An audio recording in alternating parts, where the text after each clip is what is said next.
এই অধ্যায়ের অঙ্কে বোঝানোর মতো কিছু নেই, তাই সোজা অঙ্ক থেকেই শুরু করতেছি।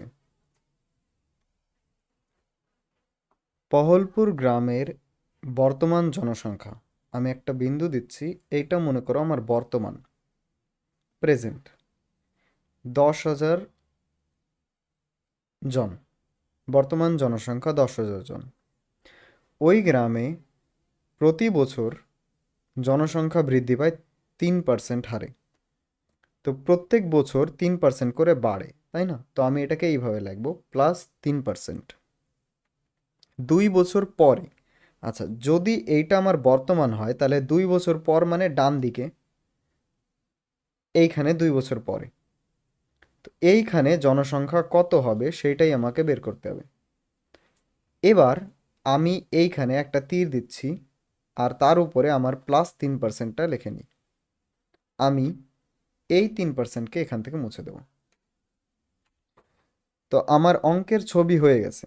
আমি বর্তমানে এখানে আসি 10,000 জনে, প্রতি বছর 3% করে বাড়ে, তাহলে 2 বছর পর মানে এখানে আমি লিখে দিতে পারি 2 বছর। টোটাল সময় কত? 2 বছর।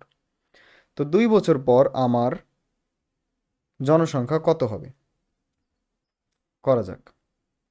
অঙ্ক খুব কঠিন না, সহজ।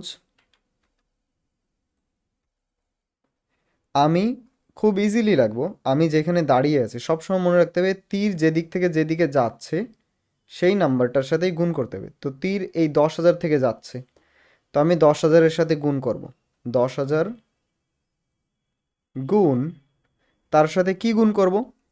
3% বাড়ছে, তার মানে আমি 103 লিখবো উপরে, নিচে লিখবো 100। এটা হচ্ছে পার্সেন্টকে লিখে নিলাম। এবার এরকম কয়বার?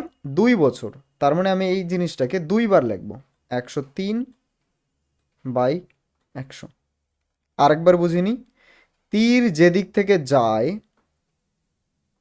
সেই নাম্বারটাকে আমি লিখবো সামনে, তার সাথে গুণ করব +3%, অর্থাৎ 103।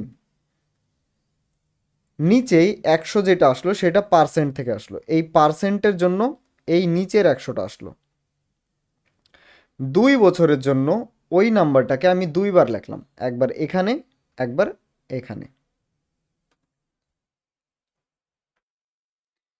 বেশ, এবার আমি কাটাকাটি করব।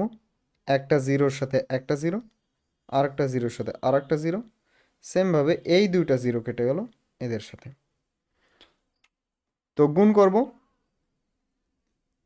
103 আর 103 গুণ করলে অ্যান্সার কত হয় তোমরা দেখে নিও, আমি লিখে নিচ্ছি।